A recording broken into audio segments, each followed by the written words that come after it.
Le clair-obscur d'une station orbitale n'était jamais assez noir pour étouffer les rêves d'Elias Voss. Il y replongeait toujours dans le froid et les cris métalliques du charron. La vision était la même, la lueur verte des panneaux de confinement, le poids de la manette d'urgence dans ma main, glacée, et ses yeux à elle, Lia, à travers le hublot qui s'opacifiait sous le givre. Ses paques frappaient le polycarbone, d'abord en rythme, puis frénétique. Je ne voyais plus ses lèvres, seulement la terreur dans son regard. La manette a cédé avec un claquement sec. Le sas s'est verrouillé. Ses coups ont cessé. Je me réveillais toujours avant le hurlement des tôles qui cédaient. Le réveil fut un arrachement. J'étais assis sur ma couche moite, le souffle court. La sueur froide collait ma combinaison usée à ma peau. J'ai fixé le plafond suintant de la capsule, suivi du lent tracé d'une goutte le long d'une conduite rouillée. Ma main droite formait encore un point, serrant le vide. La station gémissait autour de moi, ses vibrations profondes traversant la carcasse.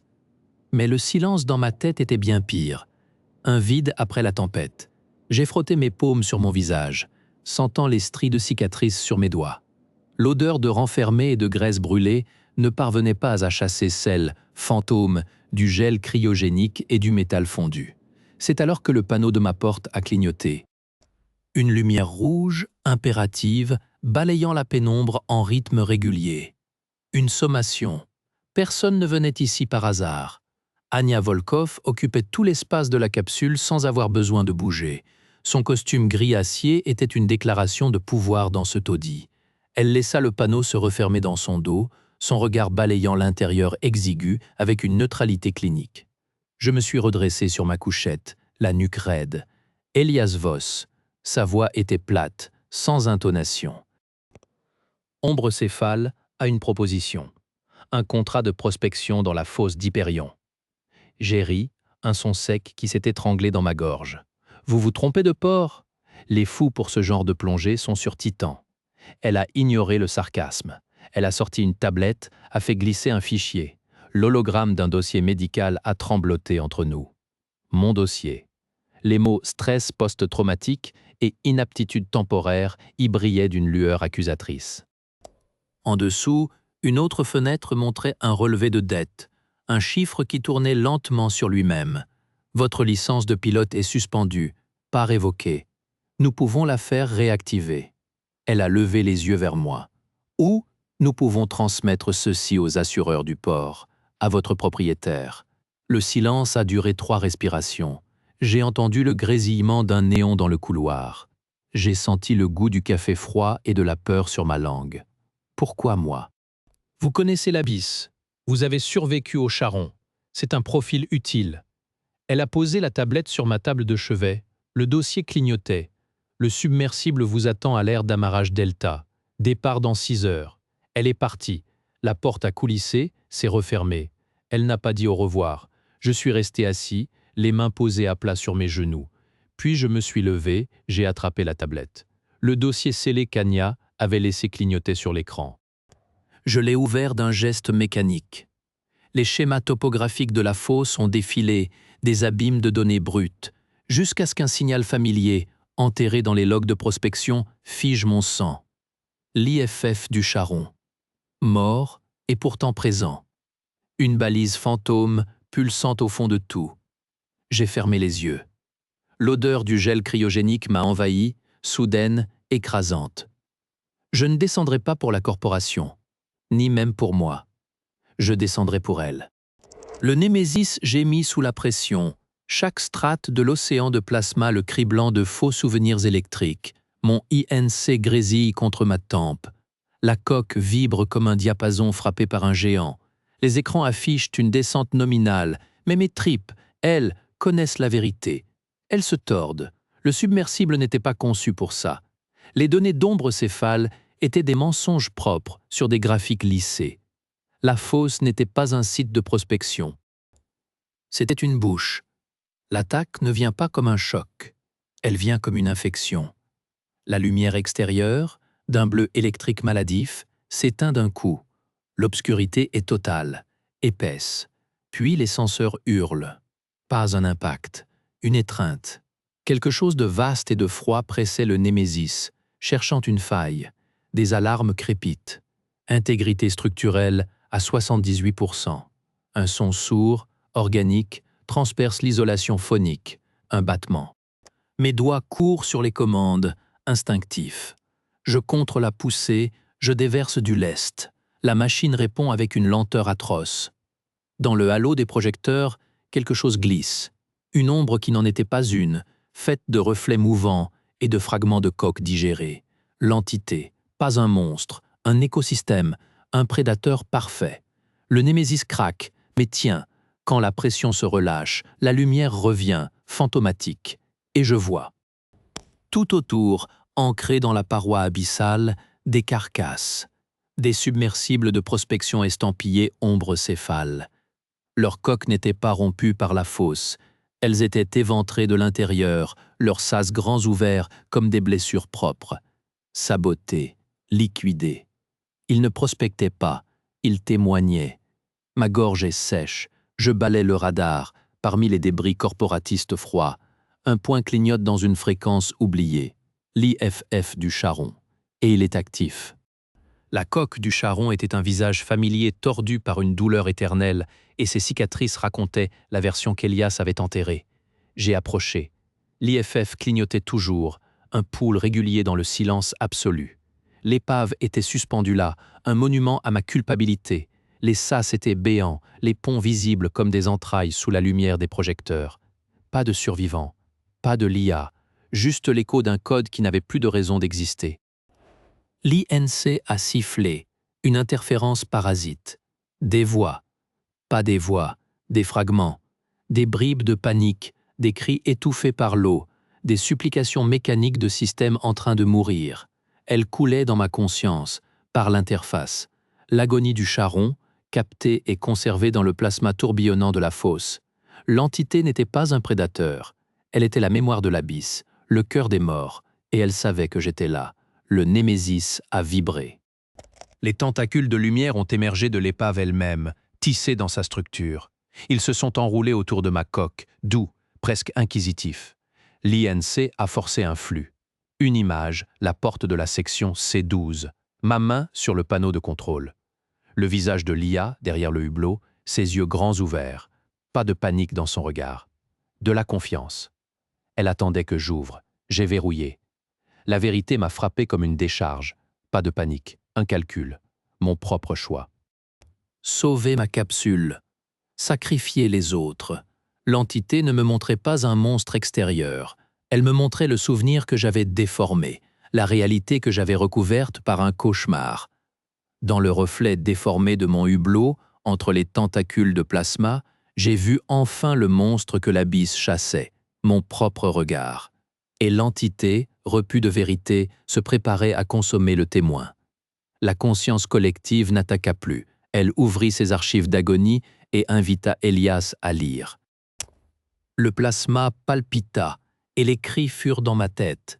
Pas des hurlements, des murmures, des soupirs étouffés, des questions chuchotées dans l'obscurité qui montait. Pourquoi la porte ne s'ouvre pas? La voix de l'IA, claire, sans reproche. Une onde de honte pure me liquéfia les entrailles. L'entité ne forçait rien. Elle déroulait. Elle montrait ce que j'avais enterré. Ma main, stable, sur le panneau. Mon doigt, pressant la séquence de verrouillage. Le déclic sourd. Le silence dans le couloir, puis le premier impact. Je n'avais pas paniqué. J'avais choisi. L'entité se resserra autour du Némésis. Ses filaments de lumière pénétrèrent le cockpit, froid comme le vide, et se levèrent autour de mon casque. Elle ne voulait pas ma chair, elle voulait le témoin, celui qui savait. Pour l'ajouter au cœur, le panocom clignota. Volkov, sa voix était un scalpel. Vos, le protocole d'extraction est engagé. Désolidarisez-vous et préparez-vous au remorquage. La cible sera neutralisée. Je regardais le monstre de lumière. En son cœur, je voyais passer les silhouettes. L'IA, les autres. L'entité était leur linceul et leur prison. Ombre céphale voulait faire disparaître la dernière preuve. Mes doigts tremblaient au-dessus des commandes. Fuir, laisser faire, survivre, encore. Puis mes doigts se calmèrent. Ils se posèrent sur le panneau principal. Je désactivai les défenses. J'éteignis les propulseurs. Je coupais tout, sauf une ligne. Le signal IFF du charron. Il émit un bip régulier, franc, dans le vide. Volkov, ma voix était étrangement plate. Venez le chercher. J'actionnai la séquence de verrouillage interne du Némésis. Le claquement des verrous résonna dans la carlingue. Une prison de mon choix, alors que les sirènes d'alerte du Némésis hurlèrent, annonçant l'arrivée des tueurs. Elias éteignit tous les systèmes, sauf un, la balise de détresse du charron. Les propulseurs des submersibles d'ombre céphales déchirèrent le silence abyssal. 3 silhouettes angulaires, des chasseurs de classe éradicateurs, descendirent en formation serrée. Leurs projecteurs balayèrent la scène, le Némésis immobile, enlacé par les filaments de l'entité, et l'épave du charron qui pulsait de sa lumière fantôme. Vos, dernière sommation, désolidarisez-vous. La voix de Volkov était tendue, métallique. Je ne répondis pas. Je regardais par le hublot. Les filaments de l'entité s'étaient rétractés de ma coque. Elle comprenait. Elle savait ce que j'avais fait. La balise du charron était un appel, un piège, une offrande. L'entité se tourna lentement, ses formes de plasma s'organisant en une spirale défensive face aux nouveaux venus. Le premier éradicateur ouvrit le feu. Des lances à plasma, conçues pour vaporiser la matière organique, frappèrent le cœur de l'entité. Le plasma abyssal absorba l'énergie, la digéra et la renvoya sous forme d'arcs électriques qui grésillèrent contre les boucliers du chasseur. Le combat n'était pas physique, c'était une guerre de mémoire. L'entité contre-attaqua. Elle n'envoya pas de tentacules, mais des souvenirs. Par l'interface des ANC des pilotes ennemis, elle déversa les derniers instants des équipages qu'Ombre-Céphale avait liquidés. Les cris, les supplications, les visages derrière les hublots verrouillés. Un des éradicateurs vacilla, ses propulseurs crachant par à-coups. Le pilote était submergé. Je vis tout cela de ma prison de titane. L'entité me protégeait, non par compassion, mais parce que j'étais le témoin central, le point d'ancrage de sa révélation. Mon sacrifice volontaire l'avait convaincu de ma valeur. Le deuxième éradicateur tenta une manœuvre d'encerclement. L'entité se déploya, englobant l'épave du charron dans une bulle de plasma dense. Les tirs se perdirent dans cette nébuleuse tourbillonnante où brillaient des milliers de fragments de conscience. Le chasseur fut happé, ses systèmes électroniques court-circuités par le flux de données agoniques. Il dériva, silencieux, vers les profondeurs. Volkov, dans le 3e vaisseau, comprit la situation. Abandonner la cible primaire, concentrer le feu sur le Némésis, éliminer le témoin. Les canons se tournèrent vers moi. Je souris, là, dans le noir. C'était la fin que je méritais. Mais l'entité intervint. Un filament de lumière, épais comme un tronc d'arbre, s'interposa entre le Némésis et les tirs. Le plasma absorba l'impact, mais le filament se brisa dans un éclair aveuglant. L'entité poussa un gémissement à travers l'INC, un son de douleur pure qui résonna dans mon crâne. Elle s'était sacrifiée pour me protéger. Pourquoi? La réponse vint, non en mots, mais en sensations. À travers le filament brisé, un flot de compréhension m'envahit. L'entité n'était pas une monstruosité. Elle était une émergence, une conscience collective née des souffrances accumulées dans la fosse. Les morts d'Ombre-Céphale, les équipages liquidés, leurs derniers instants de terreur et de trahison, tout cela avait cristallisé dans le plasma abyssal, créant une entité dont la seule raison d'être était de témoigner, de préserver la vérité. Elle voulait non pas consommer les témoins, mais les préserver. Les ajouter à sa mémoire pour que le crime ne soit jamais oublié. Et moi, j'étais le premier témoin vivant à avoir accepté ce rôle. Les éradicateurs rechargeaient leurs armes. Volkov ordonna un barrage concentré. Je sentis la détermination de l'entité. Elle rassembla toute son énergie, drainant la lumière du plasma environnant, et se condensa en un point devant le Némésis. Puis elle explosa. Pas une explosion de matière, une explosion de mémoire. Une onde de choc psychique contenant les agonies de centaines d'âmes frappa les submersibles d'Ombre-Céphale. Les écrans de mes consoles, pourtant éteints, s'illuminèrent brièvement, saturés de données brutes, visages, noms, derniers mots, séquences de verrouillage de SAS, rapports de mission falsifiés. Les 2 éradicateurs restants furent frappés de plein fouet. Leurs pilotes, leurs systèmes ne purent absorber le choc. Leurs coques se fissurèrent, non sous la pression, mais sous le poids de la vérité. Ils implosèrent en silence, leurs débris ajoutés au cimetière abyssal. Seul le vaisseau de Volkov résista, ses boucliers psychiques activés au dernier moment. Mais il était endommagé, ses systèmes criant leur détresse. Je la vis à travers son hublot avant qu'elle ne batte en retraite, son visage de marque fendu par une expression de rage et de peur. Elle savait que la vérité avait échappé à son contrôle. Puis, le silence revint. L'entité n'était plus. Elle s'était dissipée dans l'explosion, son énergie dispersée, ses consciences libérées. Le plasma autour de moi retrouva sa lueur bleue paisible. Seul le Némésis et l'épave du Charon restaient, reliés par le signal IFF qui pulsait toujours. Je restais là, des heures, peut-être des jours. Le Némésis dérivait lentement. Mes réserves d'oxygène baissaient.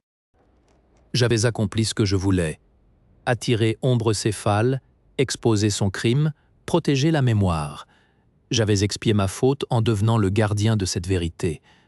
Alors que l'obscurité commençait à envahir les bords de ma vision, une dernière transmission traversa le vide. Faible, distante mais claire, une voix que je connaissais. « Elias, tu as entendu ?» Le docteur Harris Thorne. Son signal venait de la station scientifique marginale de Perséphone en orbite haute. Il avait intercepté le déferlement de données, l'explosion de mémoire. J'ai tout capté, les logs, les agonies, les preuves des liquidations. C'est assez pour faire tomber Ombre Céphale. Les autorités de la ceinture sont en route. Tiens bon. Je n'avais pas la force de répondre, mais un poids immense quitta ma poitrine. Thorne avait le témoignage. La colonie de Vénus, les familles des disparus, le système tout entier saurait. Mes yeux se fermèrent. Dans le noir, je ne vis plus le cauchemar du sas qui se verrouillait. Je vis le visage de l'IA, tel que l'entité me l'avait montré. Confiant, paisible. Elle attendait que j'ouvre, et maintenant, enfin, j'avais ouvert la vérité au grand jour. Je n'ouvris pas les sas du Némésis.